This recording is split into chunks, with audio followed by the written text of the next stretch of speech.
Good morning to all of you. Welcome to Namaste. It is Monday and we are all here. In fact, I'm really excited. This is like a little window in front of me, and I look into that window and I see people who I see every day and some people who I don't necessarily expect to see, but I'm very, very happy to see. And one of them today is sitting next to Vicky and Teddy is Lisa Natoli. Good morning, Lisa. Good to see you. Was there somebody else behind you? Oh, and the Bill's there as well. Good morning, everybody. Well, I'm going to put you guys uh, in full screen here.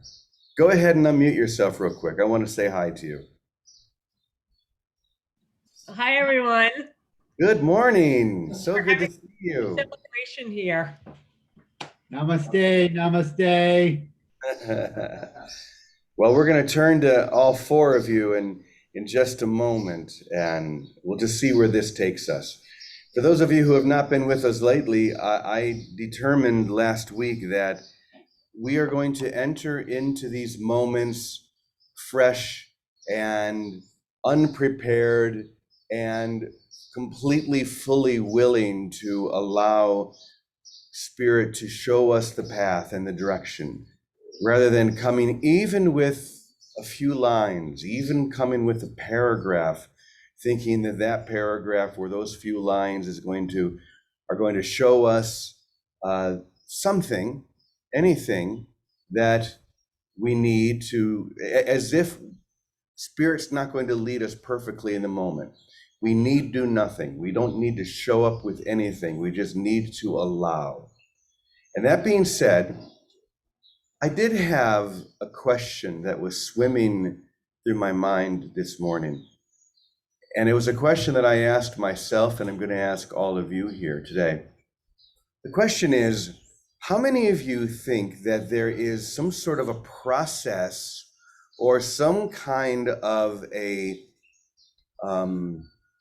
method through which you will ultimately experience enlightenment? Some kind of a process through which you will one day wake up. How many of you think that that's possible? Raise your hand. I'm going to look out here at the Zoom room.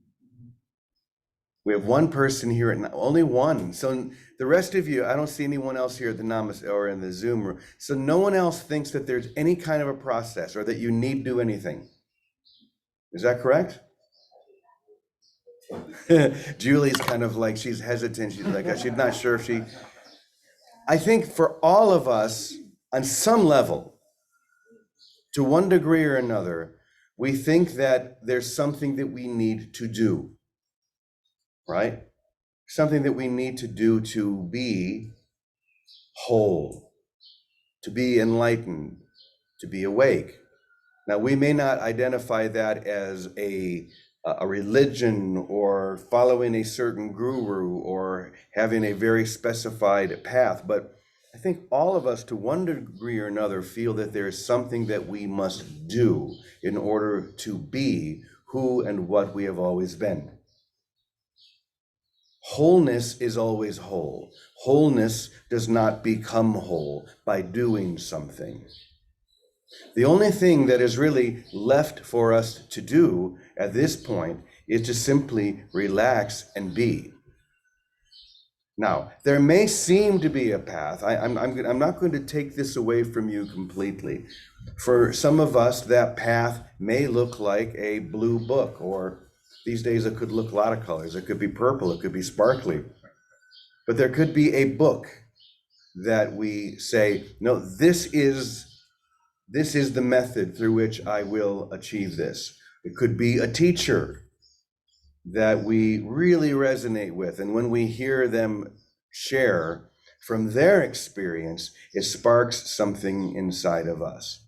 But I think this is where we need to focus on that idea that it sparks something in us. Now, if we want to look at A Course in Miracles as one example, we could, sure, look at the Course and say it is a path, it is a method through which we can achieve enlightenment. But even in the very beginning, even in the introduction, it says this Course does not aim to teach you who you already are. All it aims to do is to remove the blocks to that. If you have a teacher that is sparking something inside of you that suddenly helps you to realize who you've always been, that certainly has great value. But there hasn't been a change, and this is the key. The egoic split mind believes, first and foremost, that you must change, that you have to be different than how you are now. And all I'm saying is that that is the block to the awareness of love. The block to the awareness of love is the idea that you have to change or be different.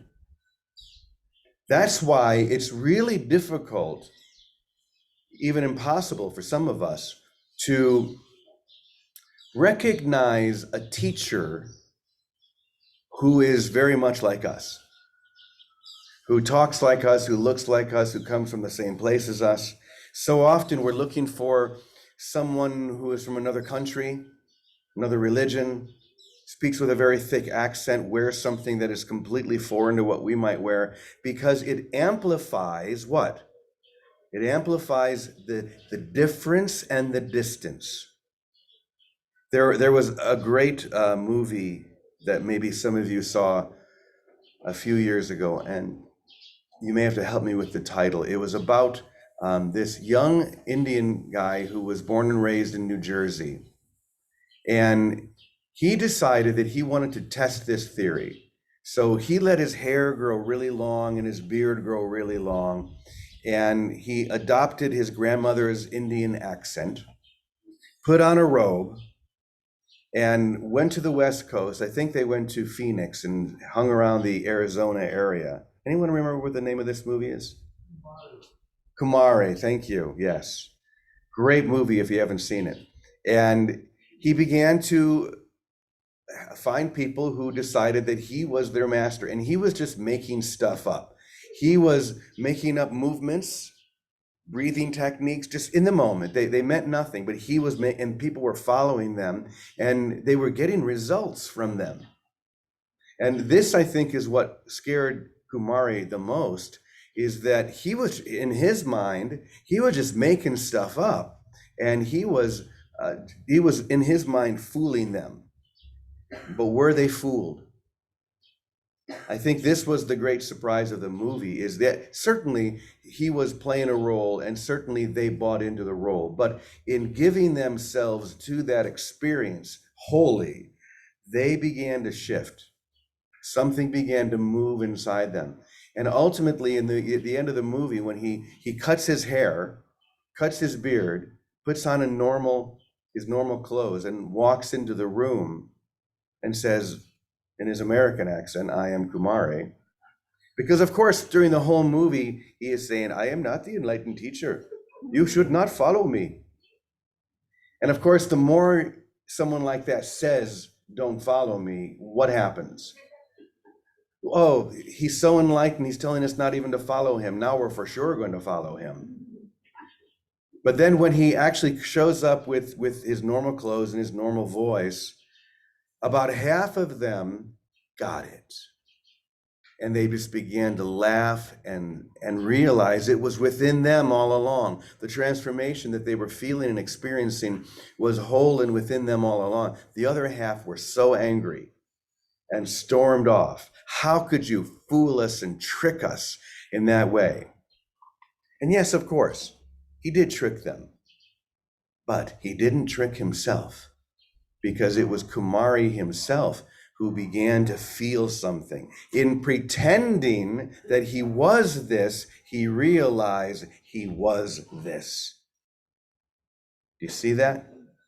In pretending that he was the master, that he was whole, awake, whatever words you want to use, even in pretending that he entered into an experience.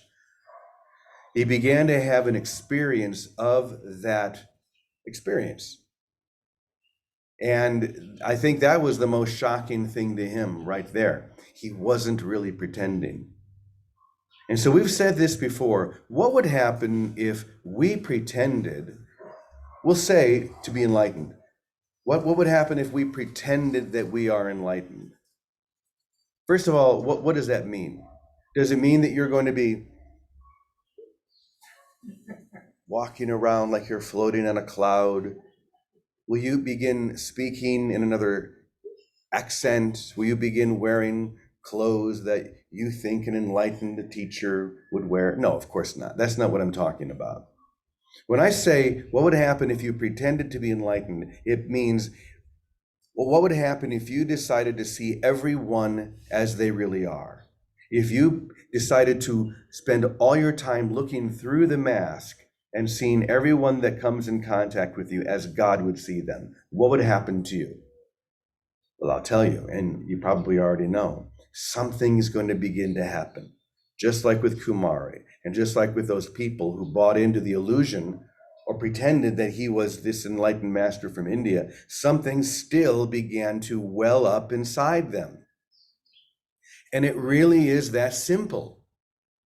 If you made a resolution to simply see as God would see everyone, and to know what God would know in every situation, that everything is perfect, no matter what, everything is turning out exactly as it needs to turn out, because everything is conspiring to your awakening to the fact that you are already awake. Did you hear that? Everything is conspiring to you awakening to the fact that you're already awakened. So, why hesitate? Why not just begin? Why not pretend or to realize that is true right now? What is whole now is forever whole. It doesn't become whole. You don't become enlightened. You realize that the light is always within you. Then you begin through whatever practice to remove those blocks to the awareness of that light. And removing those blocks could be as simple as choosing to see through the eyes of the Christ. So that being said, I'm going to now turn it over to those four lovely people sitting there in Quincy, Mass, and let you guys take it in whatever order you'd like. But I'd love to hear you guys just riff from here.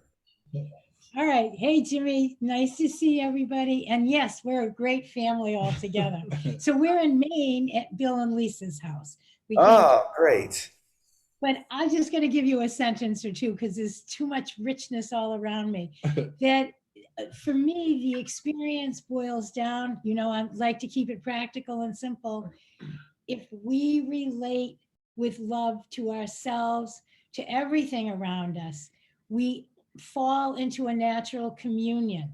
And the light in us is the love that we both give and receive. It's again so simple that love is the bottom line for me to make it really practical.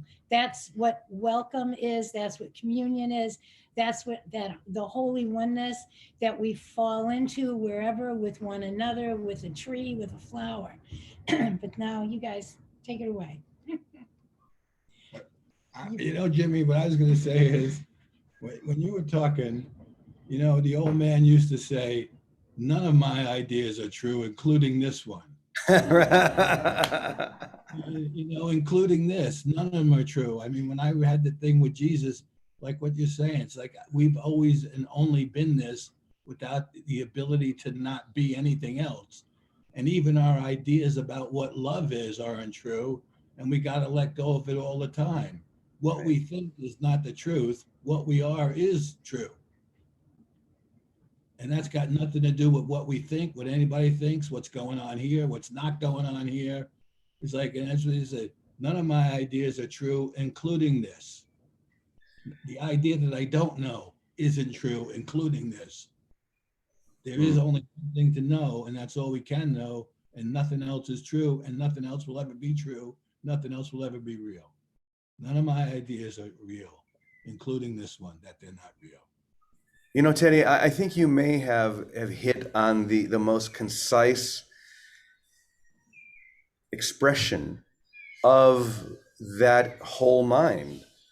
It's the realization that none of these ideas are true, including this one. And then to just rest and be empty within that experience. And something happens. Something begins to move within that empty experience of realizing that none of these ideas mean anything, including this one. And of course, the split mind wants to rebel against that because that means that it isn't real. That must mean that there is no value in anything that it thinks. And so it's going to resist that. But in the non-resistance to that, an experience dawns. When you just hear what you just said and laugh and say, yes, I feel that. I'm no longer going to resist the fact that none of my ideas mean anything. That's the birthplace. That's the ground upon which this experience begins to grow. So thank you for that. In the Course, Jesus says, not even this book is real.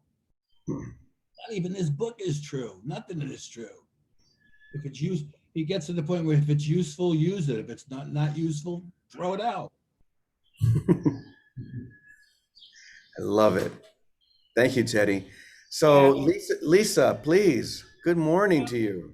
I love this idea of pretending because I actually have a different experience of it now.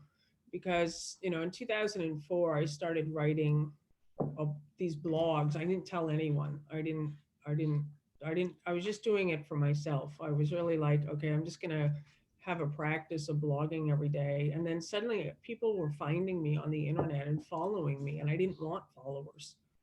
But I could tell like people were connecting to whatever I was saying. And I got to a point where I was feeling like I don't want this role. And so for me, the freedom came several years ago with a decision like, I'm just going to be myself. Like I had to let go of the role of a Course in Miracle teacher, of all of that. It's just like finally the freedom I wanted to just be a child again, just to be in the moment, to see what arises in the moment, to be so present. And that's where that's where the resurrection occurs. It really is in that moment where it's like you let go of all of your ideas of what your identity is, of what what the person is doing.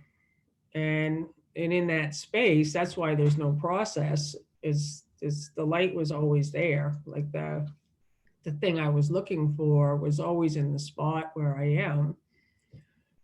So And looking for it was the problem. And looking for it was the problem. Exactly. And that's it. Like it really is like I'm thought like, oh, I'm doing something, I'm trying to get somewhere, I'm inspiring people, people are waking up. That's the problem. And just to come into the full recognition of I am, and this is it. I always remember, Teddy, what you said years ago. I've mentioned this before here. Is like, you are Christ and this is what it looks like. And that's it. How about you, Very Bill? simple. Good Very morning, simple. Bill. Hey, everyone. Love Namaste. I would say stay as a witness. Stay as a witness to the movie of your personal self. Stay the witness. Stay in the no judgment zone. It's a big one. Aware of the experience and don't touch it. Stay aware of the experience. All healing is accomplished in that light because you are the light of presence. And there's nothing to do because healing is accomplished in being as God created us, as the light of pure presence. And if we can rest in that, if we can rest in God right there, as I am, the no judgment, don't touch it, watch it, and it is healed. When you don't lean into it, when you stay uninvolved in the experience takes care of itself, and you remain unchanged as you've always been, as the witness. Stay there. Jesus says all judgment is false. That means good, bad, indifferent, all judgment is false. The idea that there's something to judge and you can based on anything at all is what's false. All judgments are false. Our judgments that we're doing good, we're not doing good, we're this, we're not that, we're really happy, we're not happy. All judgments are false. But there's something really great about judgment when it's not touched, because then the witness is revealed. Yeah. Oh, yeah. It is. The witness is revealed by not touching the judgment, and there's no guilt involved. Right. You know, one of the things that I've noticed in the last year since we've been going through this global situation is that so many of us, maybe most of us, want to assert what we think is happening. This is what's happening. This is what needs to be done. We don't need to do this over here. I know the real answer. Everyone is asserting what they think needs to happen or what they think is happening, or whether they should wear masks or not wear masks, whether they should get vaccinated or not get vaccinated. And they will come up with whatever they have found outside of themselves that agrees with their position already. In other words, the need to say, I know.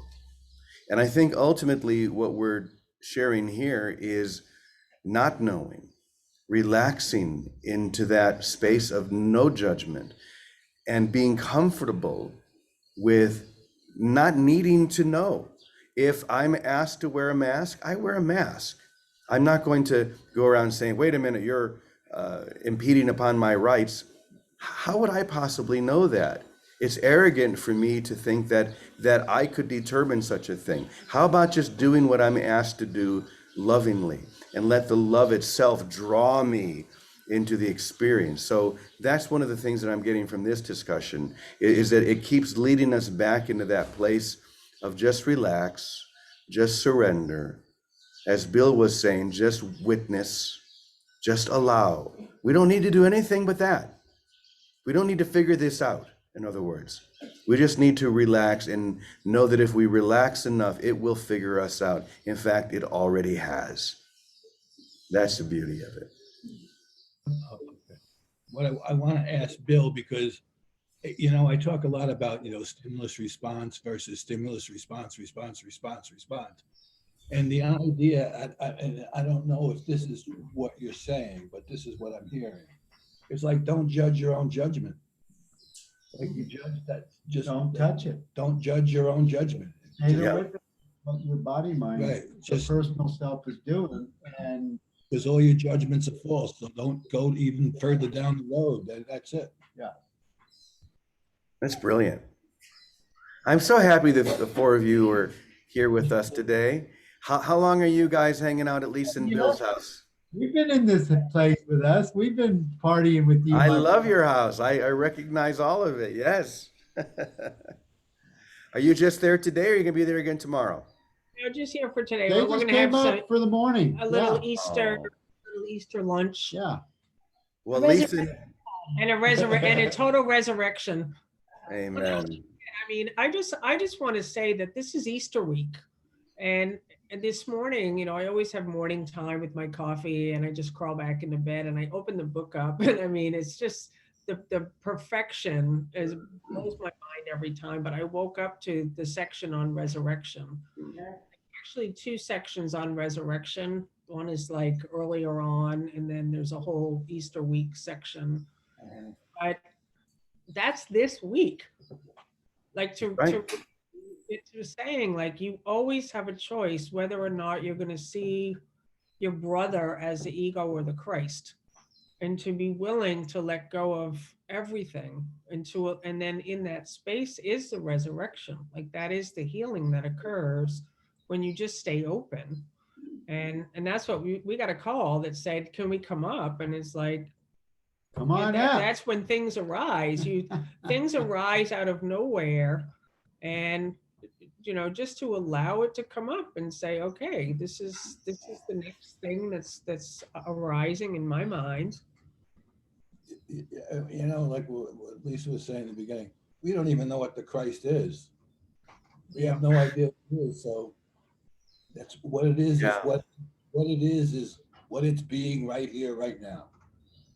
You know, yesterday I gave the sermon at the Anglican church here in town, and it being Palm Sunday and entering into Holy Week, I was thinking obviously about that whole journey that Jesus took 2,000 years ago, in which we are being asked to take now into the realization and into the experience that the holy, perfect child of God cannot die.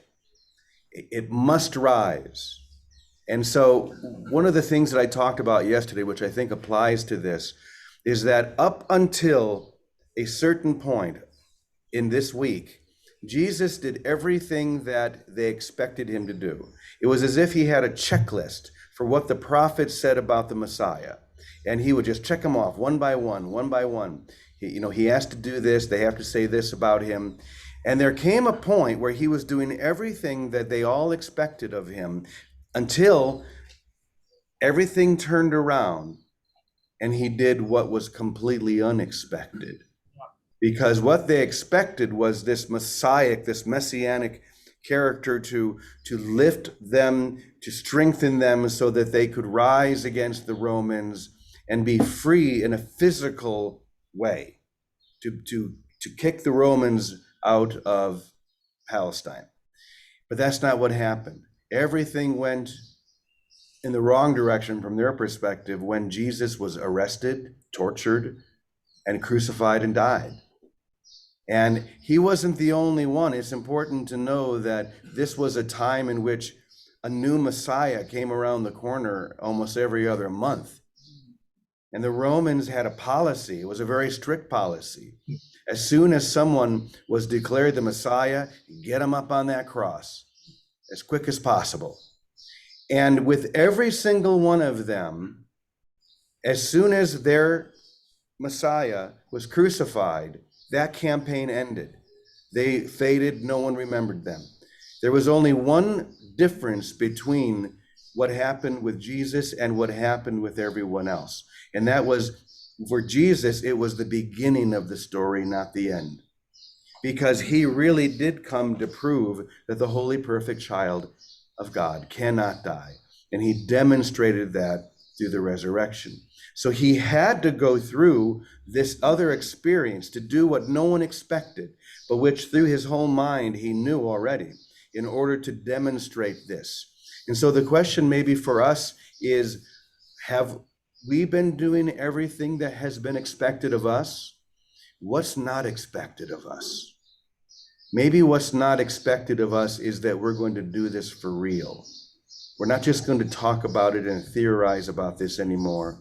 We are going to demonstrate, just as Jesus did, that the holy, perfect child of God cannot die. And that's why today's session is the perfect jump point into this Holy Week, because it really just comes down to this very simple truth. Am I willing to just relax, to surrender, to do everything that we heard here today, and just allow this to already be true, to know that I am already the holy, perfect child of God, complete and healed and whole, shining in the reflection of God's love. It's already happened. It's not happening. It's not going to happen. It's already true. So let's just relax into the truth of that experience this week. You know, one of the things that I was talking about this yesterday, and when he said to Peter, like, you know, hey, listen, you've denied me, you've done all that. You know, he wasn't saying it to Peter to make him guilty. He was telling Peter to help him understand that Peter had to do everything he did exactly as he did it in order for him to do what he was going to do. Right. And that's all we've ever done. And because it's all already done, and it could not have been another way. So the only thing that we have to do is accept ourselves as whole and perfect and not judge what we've done, rather than looking at it with the wrong eyes of judgment to try to figure out, well, should I have done that or not? It's all already been done. Mhm. And when we see it from that perspective, it's already over. Everybody has done exactly what they needed to do. At this point, everybody in this room did everything they needed to do in order for Jesus to demonstrate to us that we can't die and life is eternal. And nothing we have ever done in the world was not contributory to that. And when we see that, we see it's a chain, an interlocking chain of miracles that all leads us to the same spot. Hmm. Wow. Okay. What a great way to start off the week. Well, I think we have heard or absorbed enough. Now, instead of continuing to just add on to that, let's just add our prayers now onto the altar as we begin this week of holy transformation, of the caterpillar entering into the chrysalis and then emerging as a butterfly. Let's lay our prayers upon the altar so that we can be clean and clear, so that we can realize everything that we've shared here today, that the holy, perfect child of God cannot die. So if anyone has anything here, either at Namaste or in the Zoom room, that they would like to lay upon the altar, please go ahead and say it now.